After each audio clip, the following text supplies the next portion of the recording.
always in our lives, and I thank you that we have a hope in you, no matter what happens in our lives and what's going on around us. And God, I pray especially for Sarah's family and for her dad, and I pray that you surround them with comfort and peace during this time, and put people in place in their lives to encourage them and to love on them during this time.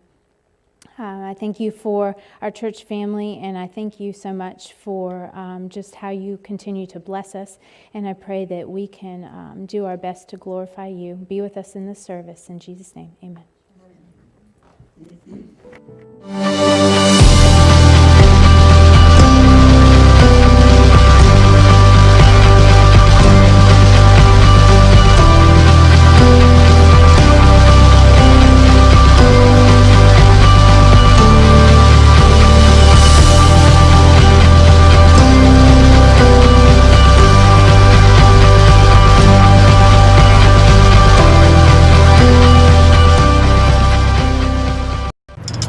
There are as many places to get pizza as there are toppings. I love pineapple on my pizza. And when it comes time to order that combination, Carlos Valdez chooses this Papa John's in Roy. That's the only thing. Tasting pizza, but more because of the delivery guy. Hello, are you looking for some pizza? The Valdezes have gotten to know Derlin Newey from his deliveries. Sure do appreciate you. I've been by you 1,000 times. So much that they ask for him by name when ordering and record him for their TikTok videos, which have become pretty popular with their 53,000 followers because of how kind Newey always is. It's insane. But one thing that kept coming up is why an 89-year-old man was delivering pizzas. Somebody at that age should not be working that much. So the Valdezes got an idea. They figured, why not ask their followers to maybe donate some money to help Newey out? They thought maybe they'd get a few bucks here and there. Instead, they got a lot more. Collectively as a community, we all came together and we were able to raise over $12,000 for this amazing person. This morning, the Valdezes went to Newey's house for a delivery of their own. Good morning, Derlin. How you doing? Newey had no idea. We collectively collected a gift for you. And I am here to deliver that to you on behalf of the TikTok community. Newey didn't even know what TikTok was. You communicate with each other? Yes. Through the telephone? But he knew what $12,000 was and couldn't believe it. How do I ever say thank you? I don't know what to say. Turns out he lives alone and started delivering pizzas because he couldn't afford his bills on Social Security alone. And I work about 30 hours a week. Now, with this money from strangers, maybe he won't have to work so hard. I don't know what to say, but except thank you. It's a delivery he never expected, This couldn't have gone any better. proving There's hope. being kind to each other is priceless. We love you. We love you. Oh, I love you. I don't know about you, but when I see stories like that, you know, it kind of makes you feel good, and it kind of gives you a little bit of hope that maybe there are still a few good ones out there, inspiring and encouraging whenever we see those kinds of stories. And maybe even kind of stir something up inside of you to think of things that you can do. This past weekend, obviously, or this weekend is sort of Thanksgiving weekend. We all spent several days, probably over the past week, celebrating Thanksgiving, celebrating the things that we can be grateful for, the things that have happened in our lives, the blessings, sharing those with family. Maybe you were in a different kind of format or different kind of setting than what it might have normally been for you with family and stuff of celebrating. But I'm sure you probably did still a lot of the things that you normally do. Maybe there were traditions of doing certain things when it comes to Thanksgiving. I'm sure we could go around the room and we could probably talk all day long about different traditions that we all have. Everything from certain things that you have to have a part of that Thanksgiving meal to maybe a certain football game you look forward to every year, always look forward to the Lions losing or whatever, you know, or something like that. Or maybe something else, going out and looking at Christmas lights or things like that. There are all these different things. Our family, we did 3 Thanksgiving meals over a span of 5 days. And so I had Thanksgiving leftovers for lunch the day after Thanksgiving, and I was like, I'm done. I'm done for a little while. I'm done with stuffing and all that stuff for a little while, but I'll probably eat it tomorrow, even though. You know, there are these times that we have that are so important for us to be able to slow down and kind of take some time to take stock and to be thankful for the things we have. It's so important that we celebrate in these ways. Last week, we looked about this whole idea of being thankful, of taking that time to slow up and be thankful. And we looked at 10 men who had leprosy and who were healed by Jesus. It's a need. It's important that we take time to develop a heart of thankfulness, to slow down. But we also saw that there's something really powerful about actually stopping and not just having a thankful heart, not just in our mind acknowledging, yes, my blessings come from God, but actually taking the time to literally stop and say thank you and to literally show our thankfulness, our gratitude in tangible ways. There's something powerful when we take those active steps and we do something tangible, like maybe like in this video, like we just saw of this family just wanting to thank this gentleman. And it's probably not just because of his age working, but also his demeanor and probably the way that he wanted to just chat for a moment with these folks and get to know them a little bit, to thank him for his heart and thank him for being such a good person. Today, we're going to look at some examples of what it means to live out our thankfulness, of doing more than just being thankful, but actually showing that thankfulness. And I believe that one of the most important ways that we show our gratitude, we show our thankfulness, is through giving. And specifically as God's people, God has called us to be people who give, who are generous. And specifically, again, God's called us to give back to the ministry, give back to the work that he does through his church. And so today we're going to look at a few examples of some generosity of some people, and hopefully maybe we can see ourselves in some of these situations, maybe even be inspired by some of these different ways. The first example that we're going to look at today is giving when no one else does. Giving when no one else does. The Apostle Paul was the original missionary. Now, a missionary is just a churchy term for someone who goes around and goes to different places with the whole purpose, the intention of sharing the good news of Jesus, of taking the gospel to other places. And Paul, he would go to places. He traveled around most of the known world at that time, planting churches, developing leaders, encouraging people, and things like that. And the sad truth is that ministry like that, well, it costs. It's not like, nowadays, to do ministry nowadays, we have to have money to be able to, have equipment and do all these different things. It's not a new thing that ministry costs. Even in his days, even in Paul's days, there was expenses that would happen for you when you would be doing these kinds of things. And Paul, he needed people who would step up and step in basically to his ministry and partner with him and be financial supporters to allow him and even allow his other fellow workers to be able to focus in on what they were doing. And there were different times that people would do that they would step up and they were very generous and they gave to the ministry and supported Paul's work. But then there were other times that things were a little tight for Paul. In fact, he writes about one situation in Philippians chapter 4. It says this in verse 14. Yet it was good of you to share in my troubles. And Paul is talking to the church there in Philippi about this. He's writing this to them. He says, moreover, as you Philippians know, in the early days of your acquaintance with the gospel, when I set out from Macedonia, not one church shared with me in the matter of giving and receiving, except you only. For even when I was in Thessalonica, you sent me aid more than once when I was in need. I don't know if you've ever been a part of a large giving effort or a large effort to try and meet a specific need for something like that, or try and raise support for something. I've been a part of some different situations like that, different ministries that I've tried to help raise support for. And there's something exciting about being a part of a group when you do that. There's something kind of, you're together in this project, you're doing it together, you can kind of see the number going up and you're getting excited about what God is doing through people. But there can also be something very powerful when we give and we do it on our own, and we don't even know what other people are doing. And sometimes we may be the only one who is giving. And it's because sometimes we don't necessarily need that to know what other people are giving or if other people are giving. You see, sometimes there are some families who give in very special ways, maybe a gift here or there, special gift to the church. But then there are also very powerful ways that people give on a regular basis. I doubt that Paul ever sent out regular quarter reports, right? Most missions organizations nowadays, they'll send out these newsletters and emails with their financial support, and it'll show who gave what and what organization gave and all these different things, detailing the support supporters and things like that. But that didn't really happen for them. People just gave because they saw an opportunity to help and to minister through what Paul was doing. And it can be easy sometimes when we don't know about what people are giving and what other people are giving and things like that. It can be easy for us to sometimes think, well, someone else will take care of it. Someone else will give in that way. Or it can also be easy just not to think about it at all.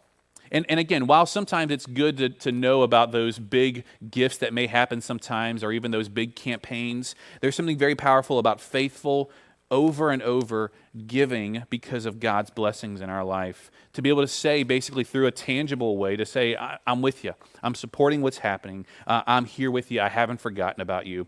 You know, it's really one of my favorite things that happens sometimes during the week is when I go out and check the mail. There are 4 different families that send financial support to this church that do not even come here on a Sunday. Now, it's not just random people that are like, out of the blue, start sending money to the church. That would be awesome. But there are people that have connections to Smithville Christian Church, but they don't live in the area. They don't come here, but they continually, every single month, send financial support here. Now, they don't get anything from that. It's not like they're thinking in their minds, well, I better give to the church so that when I go there, the lights are on, the heat's working, or the toilets are flushing. It's not like they're trying to make sure that they get something out of it. For them, it's simply the fact that they know that they've been blessed by God, and they want to make sure that others are blessed through this church as well. And even beyond that, there are many others too. Many of you who every week or every month take time to set aside what God has given you to make sure that you give, and you have no idea how that's impacting along with other people's gifts as well. The second way that I think is a powerful example in the Bible of people who show their thankfulness is giving in lament. Giving in lament. Now, lament is not a word that we use nowadays, right? I mean, I don't know the last time I don't think I've ever heard anybody kind of use that in conversation, and my laments as I was. That doesn't really happen. The word lament is basically a passionate expression of grief or sorrow. You see, it goes beyond feeling bad or being upset about something. It's the way that it's expressed, and it's the way that people kind of process through and work through that heartache or that hardship. In today's culture, even though we like to say that it's okay to show emotions, sometimes it's kind of frowned upon. We kind of look at it sometimes as weakness. If a person, kind of breaks down and stuff. You've probably been in those settings and people are like, I'm so sorry. And like, why are you apologizing? We don't have a reason to apologize, but we do that because we think, I shouldn't show my emotions. But I think we miss out on something important when we hold those things in. In the Old Testament, in the days of the Old Testament, the process of lamenting something was just normal, and it was a way that people dealt with their emotions and they dealt with their hardships and sorrows. It was just a part of life. And I think in many ways, our culture today maybe is missing out on something because we don't have this process. Someone once said that when sorrow tempts you to run away from God, laments turn us towards Him. What that means is that sometimes, our hardships, our sorrows, our broken heart can make us kind of want to turn inward or maybe even turn away from God and say, God, why would you do this? Why would you allow this or whatever? But when we lament, when we are working through that process, it turns us back to God, and it gives us an opportunity to recognize our pain, but also recognize God's place in our pain and how He's helping us go through that pain. There's a whole book on lamentations in the Old Testament, but many of the Psalms are also laments. And one of them specifically in Psalm 22, in verse 22, it's written this. It says, I will declare your name to my people. In the assembly I will praise you. You who fear the Lord, praise Him. All of you descendants of Jacob, honor Him. Revere Him, all you descendants of Israel. For He has not despised or scorned the suffering of the afflicted one. He has not hidden His face from him, but has listened to his cry for help. David writes this lament in a moment of anguish and hardship for him. And it wasn't a thing that he was upset, and so he was just turning his back on God, but instead he cried out to God. And it wasn't crying out to fuss at God, but it was crying out in confidence that God was there to help him and to bring him through this.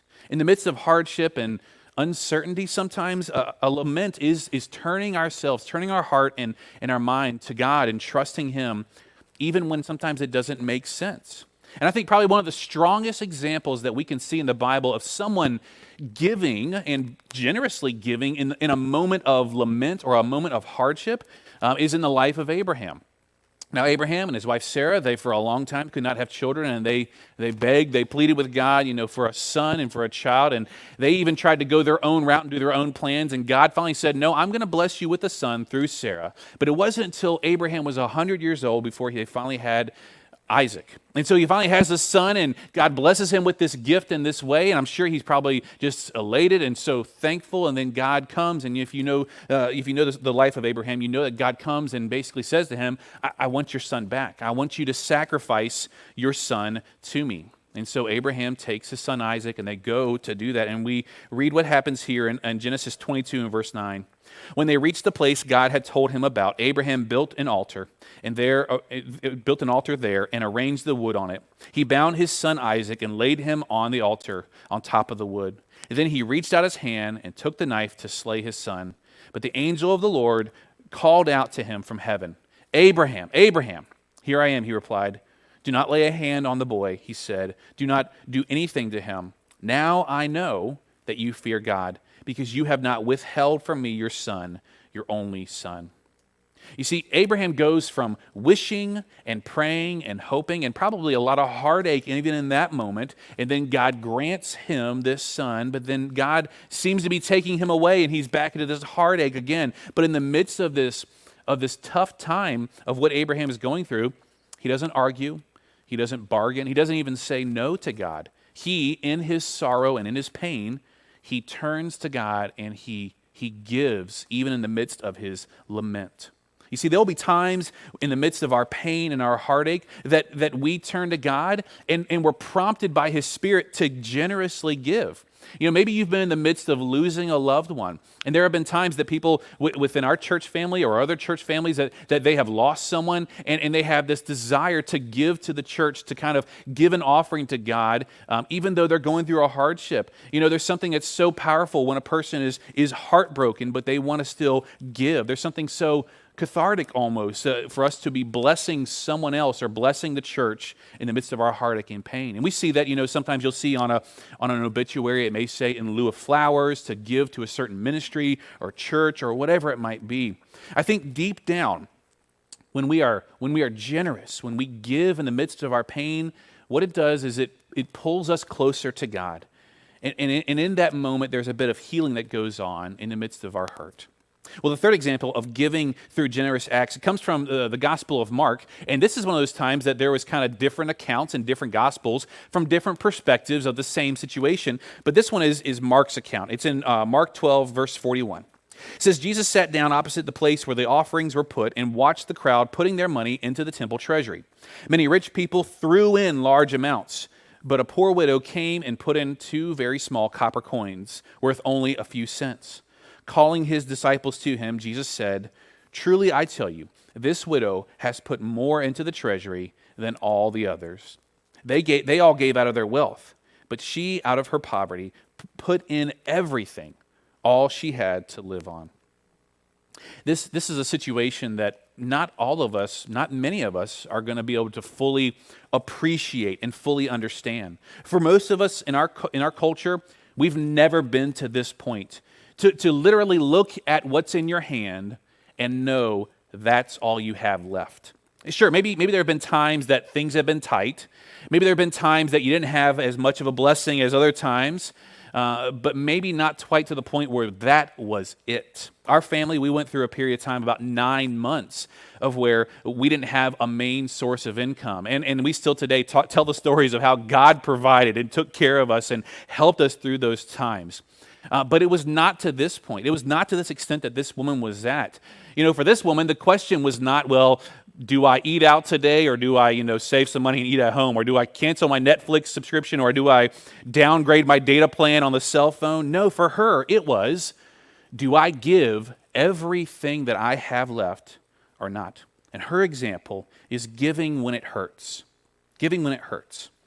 I've been on many mission trips, a lot of them to very poverty-stricken areas of Mexico to build homes and churches and things like that. And the thing that always blows me away when we do this is we go to serve a family that has nothing. And many times they have barely scrapped or scrounged together the money to purchase the land or even to rent the land that we are building the house on. But they always make sure that they somehow find money to cook a meal for all of us. And we may be there with 15, 20 people and they want to feed all of us. And it blows me away that they would take nothing that they have and use the last little bit to try and give back to us.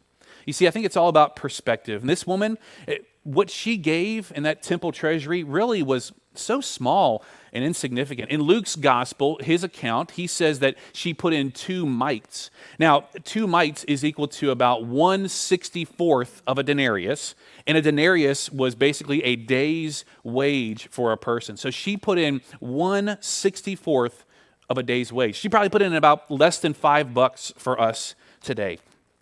And Jesus said that she gave more. Not in comparison of numeric value. It was nothing. Her gift was nothing compared to others.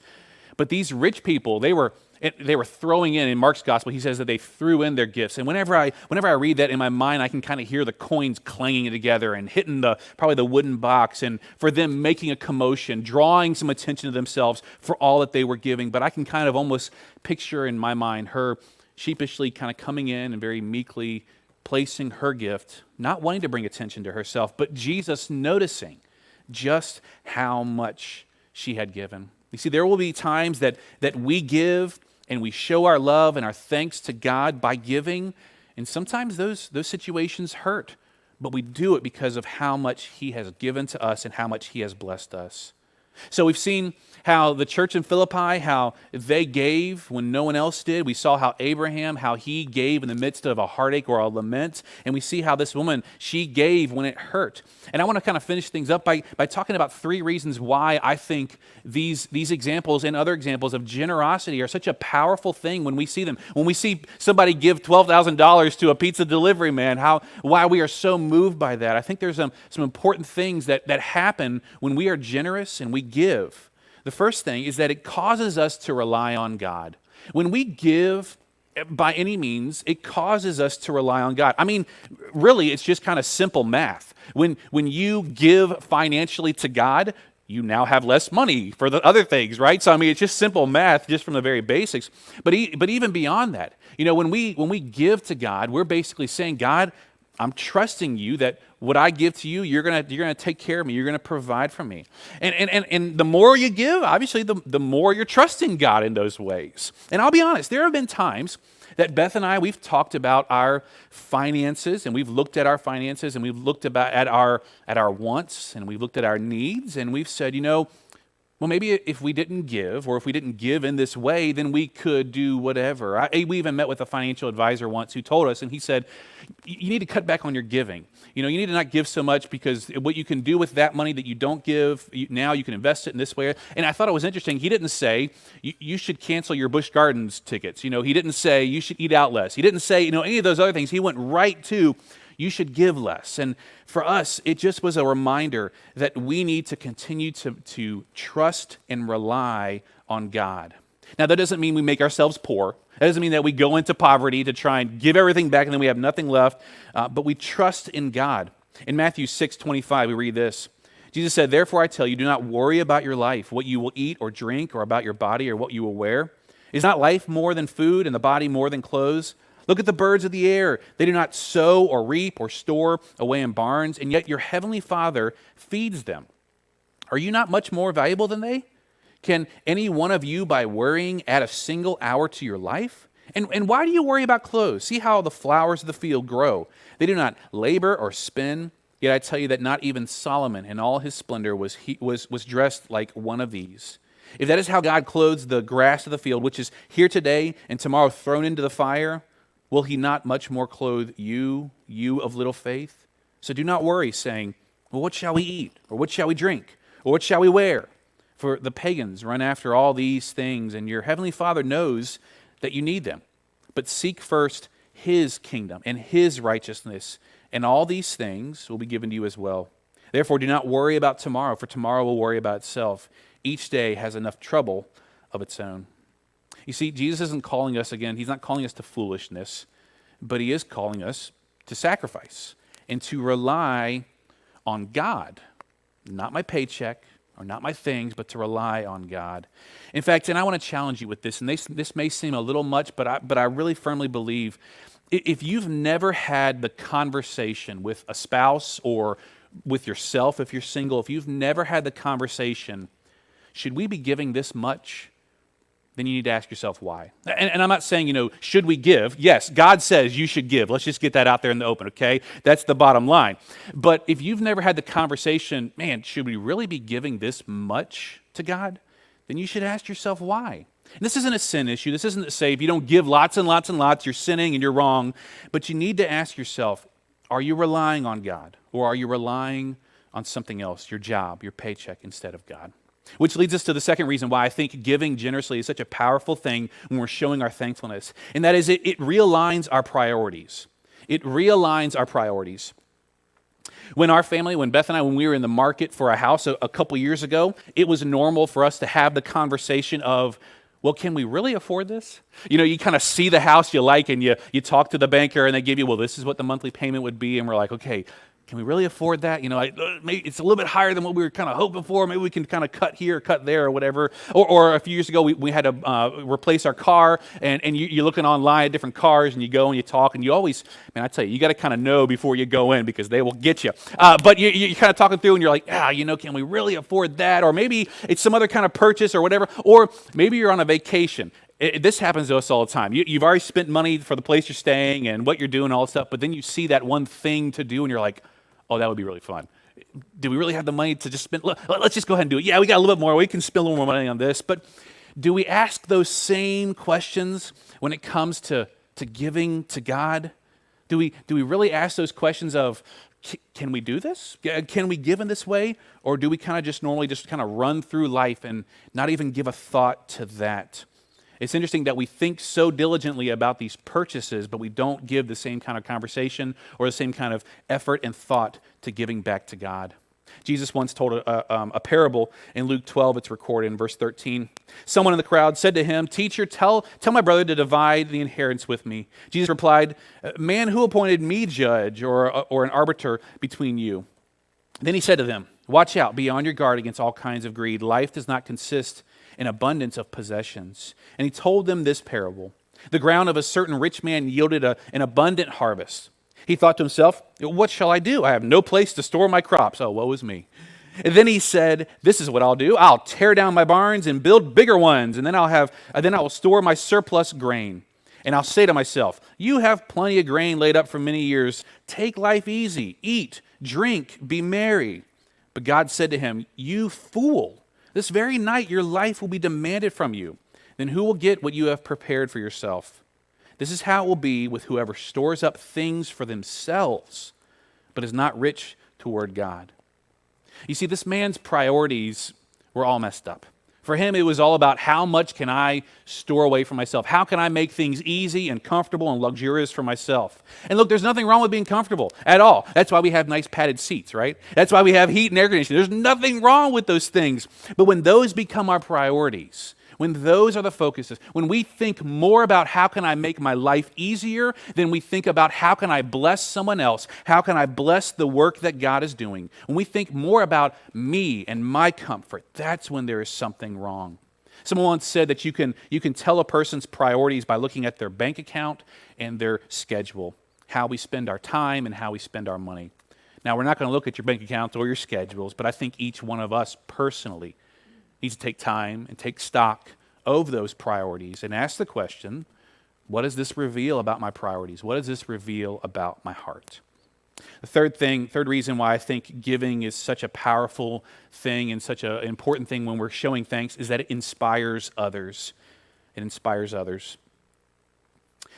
There are times that it can be easy to kind of feel down and feel depressed about maybe how things might be going in your life. Maybe there is a personal struggle or a personal battle that you're kind of wrestling through. Maybe it's issues just kind of with this whole pandemic thing or whatever. I have a good friend who was at California Highway Patrol, and he said that they have seen more suicides in this year alone than in his 7 years on the force.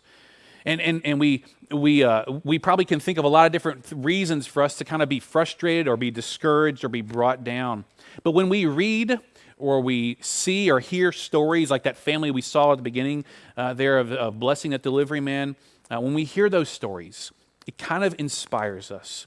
Maybe you've been in the drive-through line and someone ahead of you pays for you. We were at Taco Bell one day getting our Sunday afternoon lunch, and we pulled up to the window, and the lady said, "Oh, that person just paid for you ahead of you." And we were like, "What?" And so we were all trying, craning our necks, trying to figure out where is the car that was ahead of us, trying to figure out who it was. No idea who they were. And we're like, okay, well, how many people ahead of them paid for them? Probably thought, it was like a pay down the line kind of thing. And they were like, no, they were the first ones. And so we were like, okay, well, we'll pay for the people behind us. And, and thankfully their meal was less than ours. But, we paid for their meal, and who knows how much further that went. But there are these times that we see those things, and it's encouraging and it's inspiring. We just recently wrapped up this series on the life of Moses, and we were looking at how Moses was being used by God to bring God's people out of slavery through the wilderness to the promised land. And there was this one point where we saw when God gave them the tabernacle, and how the whole point of the tabernacle was to bring God's presence to his people so he could have this place to dwell with his people. And we saw something awesome that happened during the construction of it. I want to read it again back in Exodus 36 and verse 3. It says, "They received from Moses all the offerings the Israelites had brought to carry out the work of constructing the sanctuary. And the people continued to bring free will offerings morning after morning. So all the skilled workers who were doing all the work on the sanctuary left what they were doing and said to Moses, 'The people are bringing more than enough for doing the work the Lord commanded to be done.' Then Moses gave an order. They sent the word throughout the camp, 'No man or woman is to make anything else an offering for the sanctuary.'" Wouldn't that be awesome to be able to say, stop it, stop giving. And so the people were restrained from bringing more because what they already had was more than enough to do all the work. This community rallied behind this effort of constructing the tabernacle, not just to build just some tent, not just to build some fancy place, and not just to do whatever this might be, but because they wanted to do something special for what God had called them to the point that Moses had to say, "Stop. You're doing too much. It's overwhelming. We don't even know what to do with all these resources, all these supplies." And it stirred more and more giving. Sometimes there can be this feeling of kind of giving our leftovers to God, right? Sometimes we can feel like we get to the point where it's like, well, I guess I can give this to God. I guess I can give back in this way. It's kind of like when there's a food drive. I've helped with some of the food drives at the schools and things like that, and you can always tell when people are kind of cleaning out their cupboards. It's like, who actually bought this, and thought that they would personally eat it or whatever, and it's probably going through the cupboards like, oh, no, we don't want that. We don't want that. We'll give it to the food drive. We'll give it to the food pantry. And that's kind of how it happens sometimes. And sometimes that even happens here at the church. Maybe you're replacing something at your house, and it's like, oh, well, we'll just give this one to the church. Instead, maybe what we should do is replace the one we have and then replace the one at the church. I have a good friend who used to be a camp manager, and he said, when people get rid of their junk, they give it to the church. And then when the church gets rid of their junk, they give it to the camp. And then it goes to the dump after that. But sometimes that's what we do. We give our leftovers. We give what things that are maybe run down, or maybe things that aren't that valuable or aren't that important. We give that back to God. When we give, we need to give our best to God.